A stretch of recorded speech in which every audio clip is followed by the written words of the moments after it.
and of Green Gables. Chapter 37. The Reaper Whose Name is Death. Matthew, Matthew, what is the matter? Matthew, are you sick? It was Marilla who spoke, alarm in every jerky word. And came through the hall, her hands full of white narcissus. It was long before Anne could love the sight or odor of white narcissus again, in time to hear her and to see Matthew standing in the porch doorway, a folded paper in his hand, and his face strangely drawn and gray. Anne dropped her flowers and sprang across the kitchen to him at the same moment as Marilla. They were both too late. Before they could reach him, Matthew had fallen across the threshold. He's fainted, gasped Marilla. And run for Martin, quick, quick. He's at the barn. Martin, the hired man, who had just driven home from the post office, started at once for the doctor, calling at Orchard Slope on his way to send Mr. and Mrs. Barry over. Mrs. Lynde, who was there on an errand, came too. They found Anne and Marilla distractedly trying to restore Matthew to consciousness. Mrs. Lynde pushed them gently aside, tried his pulse, and then laid her ear over his heart. She looked at their anxious faces sorrowfully, and the tears came into her eyes. "Oh, Marilla," she said gravely. "I don't think we can do anything for him." "Mrs. Lynde, you can't think Matthew is," and could not say the dreadful word. She turned sick and pallid. "Child, yes, I'm afraid of it. Look at his face. When you've seen that look as often as I have, you'll know what it means." And looked at the still face, and there beheld the seal of the great presence. When the doctor came, he said that death had been instantaneous and probably painless, caused in all likelihood by some sudden shock.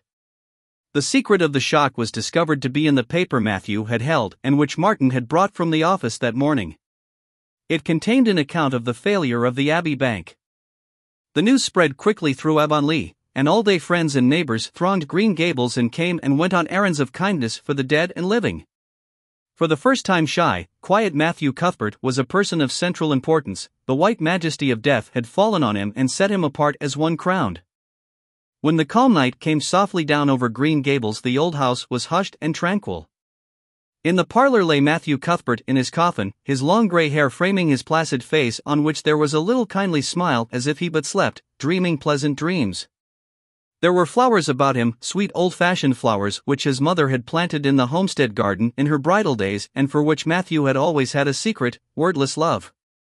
Anne had gathered them and brought them to him, her anguished, tearless eyes burning in her white face. It was the last thing she could do for him. The Barrys and Mrs. Lynde stayed with them that night. Diana, going to the east gable, where Anne was standing at her window, said gently, "And dear, would you like to have me sleep with you tonight?" "Thank you, Diana." And looked earnestly into her friend's face. "I think you won't misunderstand me when I say I want to be alone. I'm not afraid. I haven't been alone 1 minute since it happened, and I want to be. I want to be quite silent and quiet and try to realize it. I can't realize it. Half the time it seems to me that Matthew can't be dead, and the other half it seems as if he must have been dead for a long time, and I've had this horrible dull ache ever since." Diana did not quite understand. Marilla's impassioned grief, breaking all the bounds of natural reserve and lifelong habit in its stormy rush, she could comprehend better than Anne's tearless agony.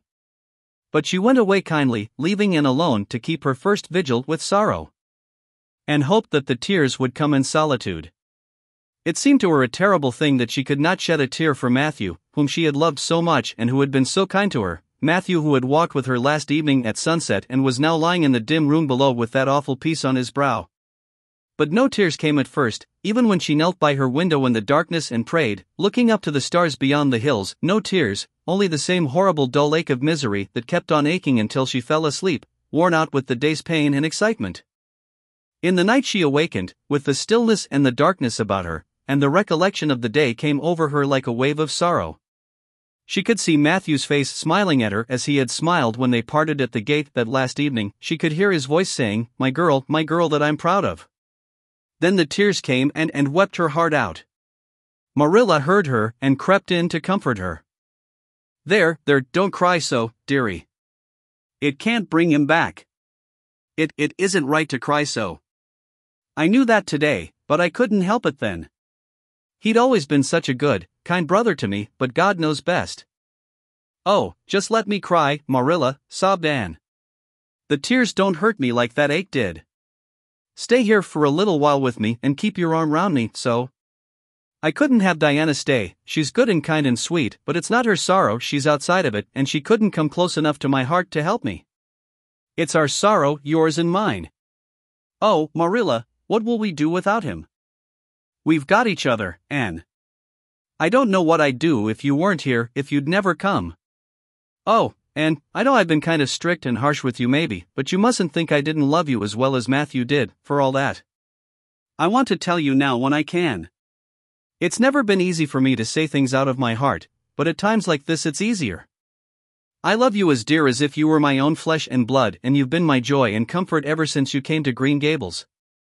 2 days afterwards they carried Matthew Cuthbert over his homestead threshold and away from the fields he had tilled and the orchards he had loved and the trees he had planted, and then Avonlea settled back to its usual placidity, and even at Green Gables affairs slipped into their old groove and work was done and duties fulfilled with regularity as before, although always with the aching sense of loss in all familiar things. And, new to grief, thought it almost sad that it could be so, that they could go on in the old way without Matthew. She felt something like shame and remorse when she discovered that the sunrises behind the firs and the pale pink buds opening in the garden gave her the old inrush of gladness when she saw them, that Diana's visits were pleasant to her and that Diana's merry words and ways moved her to laughter and smiles, that, in brief, the beautiful world of blossom and love and friendship had lost none of its power to please her fancy and thrill her heart, that life still called to her with many insistent voices. It seems like disloyalty to Matthew, somehow, to find pleasure in these things now that he is gone, she said wistfully to Mrs. Allen one evening when they were together in the manse garden. I miss him so much all the time, and yet, Mrs. Allen, the world and life seem very beautiful and interesting to me for all. Today Diana said something funny and I found myself laughing. I thought when it happened I could never laugh again. And it somehow seems as if I oughtn't to. When Matthew was here he liked to hear you laugh and he liked to know that you found pleasure in the pleasant things around you, said Mrs. Allen gently. He is just away now, and he likes to know it just the same. I am sure we should not shut our hearts against the healing influences that nature offers us. But I can understand your feeling. I think we all experience the same thing. We resent the thought that anything can please us when someone we love is no longer here to share the pleasure with us, and we almost feel as if we were unfaithful to our sorrow when we find our interest in life returning to us. I was down to the graveyard to plant a rosebush on Matthew's grave this afternoon, said Anne dreamily. I took a slip of the little white Scotch rosebush his mother brought out from Scotland long ago. Matthew always liked those roses the best, they were so small and sweet on their thorny stems. It made me feel glad that I could plant it by his grave, as if I were doing something that must please him and taking it there to be near him. I hope he has roses like them in heaven. Perhaps the souls of all those little white roses that he has loved so many summers were all there to meet him. I must go home now.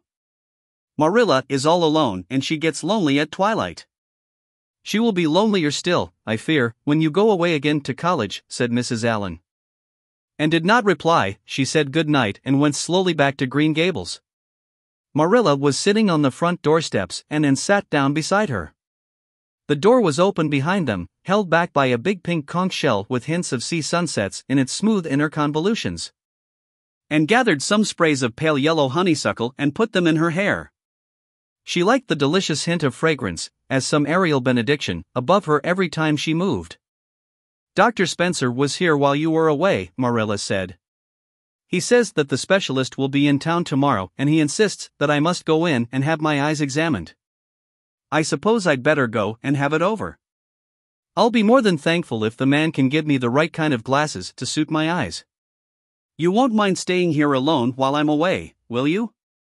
Martin will have to drive me in and there's ironing and baking to do. I shall be all right. Diana will come over for company for me. I shall attend to the ironing and baking beautifully. You needn't fear that I'll starch the handkerchiefs or flavor the cake with liniment.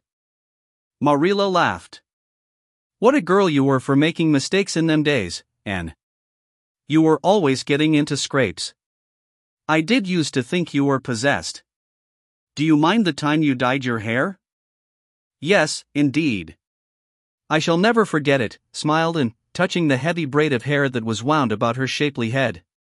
I laugh a little now sometimes when I think what a worry my hair used to be to me, but I don't laugh much, because it was a very real trouble then. I did suffer terribly over my hair and my freckles. My freckles are really gone, and people are nice enough to tell me my hair is auburn now, all but Josie Pye. She informed me yesterday that she really thought it was redder than ever, or at least my black dress made it look redder, and she asked me if people who had red hair ever got used to having it. Marilla, I've almost decided to give up trying to like Josie Pye. I've made what I would once have called a heroic effort to like her, but Josie Pye won't be liked. Josie is a pie, said Marilla sharply, so she can't help being disagreeable. I suppose people of that kind serve some useful purpose in society, but I must say I don't know what it is any more than I know the use of thistles. Is Josie going to teach? No, she is going back to Queen's next year. So are Moody Spurgeon and Charlie Sloane. Jane and Ruby are going to teach, and they have both got schools, Jane at Newbridge and Ruby at some place up west. Gilbert Blythe is going to teach too, isn't he? Yes, briefly. What a nice-looking fellow he is, said Marilla absently. I saw him in church last Sunday and he seemed so tall and manly. He looks a lot like his father did at the same age. John Blythe was a nice boy. We used to be real good friends, he and I. People called him my beau. And looked up with swift interest. Oh, Marilla, and what happened? Why didn't you? We had a quarrel. I wouldn't forgive him when he asked me to. I meant to, after a while, but I was sulky and angry and I wanted to punish him first. He never came back. The Blythes were almighty independent. But I always felt rather sorry. I've always kind of wished I'd forgiven him when I had the chance. So you've had a bit of romance in your life, too, said Anne softly. Yes, I suppose you might call it that. You wouldn't think so to look at me, would you? But you never can tell about people from their outsides. Everybody has forgot about me and John. I'd forgotten myself. But it all came back to me when I saw Gilbert last Sunday.